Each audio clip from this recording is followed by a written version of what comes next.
जलालुद्दीन उर्फ छांगुर के धर्मांतरण सिंडिकेट पर जांच एजेंसियां लगातार कार्रवाई कर रही है।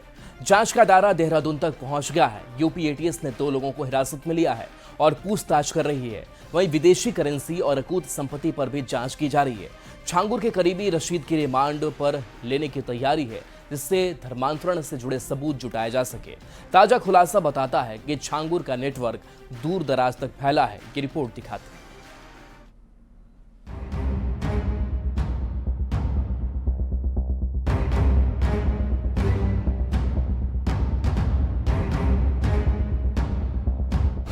देहरादून से भी जुड़े छांगुर गैंग के तार।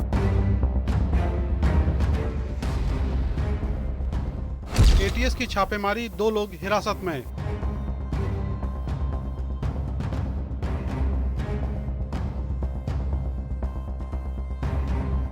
धर्मांतरण की फैक्ट्री पर एक और बड़ा खुलासा।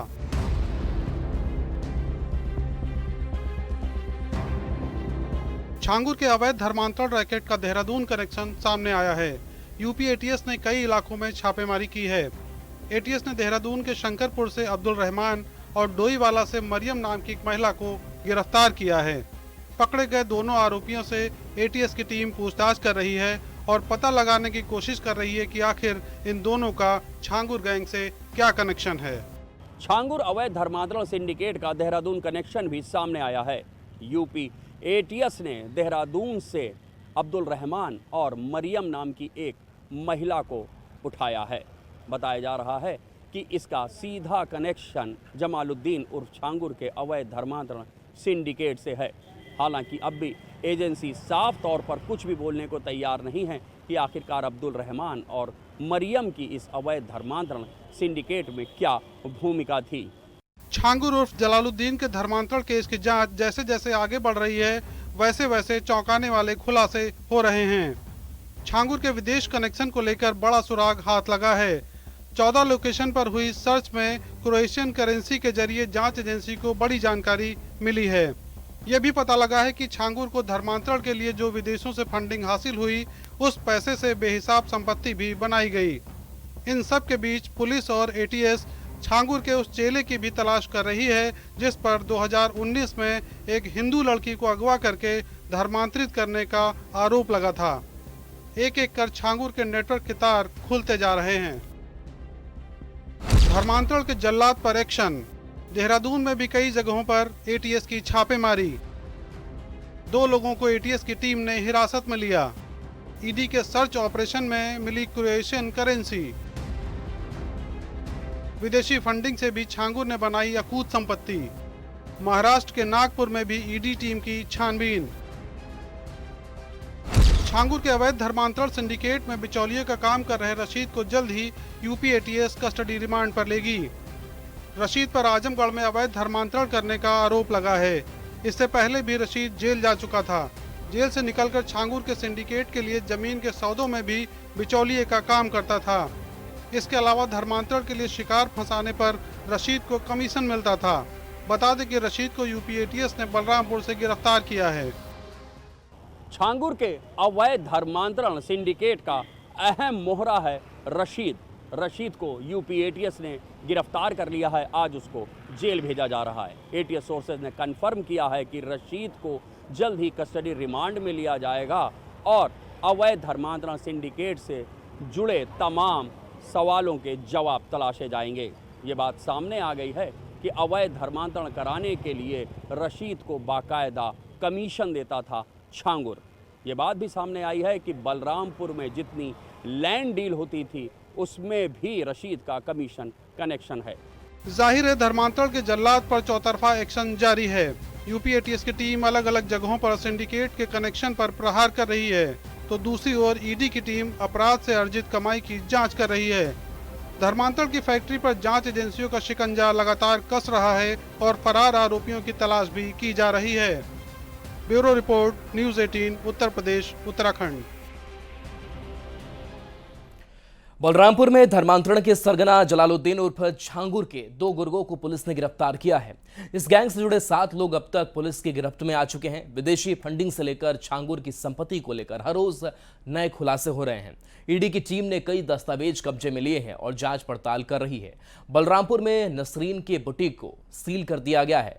जांच जारी है और खुलासे से एजेंसियां भी हैरान है। रिपोर्ट दिखाते हैं।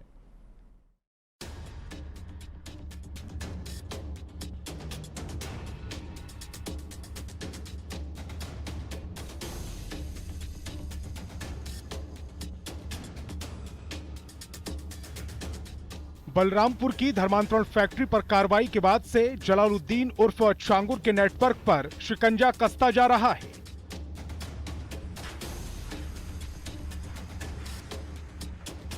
यूपी एटीएस ने अवैध धर्मांतरण मामले में अहम गिरफ्तारी की है। जलालुद्दीन उर्फ छांगुर के अवैध धर्मांतरण सिंडिकेट से जुड़े सबरोज उर्फ इमरान उर्फ बुद्धू और शहाबुद्दीन को यूपी एटीएस ने गिरफ्तार किया।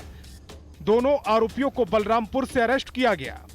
यूपी एटीएस की टीम इन दोनों आरोपियों से पूछताछ कर रही है और पता लगाने की कोशिश कर रही है कि दोनों आरोपी इस सिंडिकेट में किस तरह से काम कर रहे हैं। जमालुद्दीन उर्फ जलालुद्दीन के अवैध धर्म परिवर्तन के सिंडिकेट को भी उसको पर्दाफाश किया गया। एसटीएफ के द्वारा और एटीएस के द्वारा उसकी इन्वेस्टिगेशन जारी है, जिसमें कई चौंकाने वाले तथ्य सामने आए हैं। यह अभियान जिहाद के नाम पर अंतर्राष्ट्रीय जिहादी फंडिंग प्राप्त करने, रेडिकलाइजेशन की कार्रवाई करने और राष्ट्रीय सुरक्षा में सेंध लगाने के उद्देश्य से अवैध धर्मांतरण, डार्क वेब और अन्य नेटवर्क के जरिए गंभीर अपराध करने वाले अपराधियों के विरुद्ध है। जलालुद्दीन उर्फ छांगुर के काले साम्राज्य की जड़ें बहुत गहरी हैं। ईडी की छापेमारी के बाद इस बात के पुख्ता सबूत हाथ लगे हैं कि छांगुर का नेटवर्क सिर्फ भारत में ही नहीं बल्कि भारत से बाहर कई देशों में फैला हुआ है। 17 जुलाई को ईडी ने बलरामपुर और लखनऊ समेत 15 स्थानों पर छापेमारी की, जहां छांगुर और उसके सहयोगियों के तार जुड़े हुए हैं। बलरामपुर के उतरौला कस्बे में बाबा ताजुद्दीन आबसी बुटीक शोरूम में छापेमारी के बाद कई महत्वपूर्ण दस्तावेज ईडी के हाथ लगे। बाबा ताजुद्दीन आबसी बुटीक पर ईडी ने जो नोटिस चस्पा की, उसमें 25 ऐसे दस्तावेजों का उल्लेख है जो छांगुर के बड़े नेटवर्क की कहानी कह रहे हैं। ईडी की छापेमारी के बाद इस बात के पुख्ता सबूत हाथ लगे हैं कि छांगुर का नेटवर्क सिर्फ भारत में नहीं बल्कि भारत के बाहर भी कई देशों में था। 17 जुलाई को ईडी ने बलरामपुर समेत 15 ठिकानों पर छापेमारी की, जो छांगुर और उनके सहयोगियों से तार जुड़े हुए थे।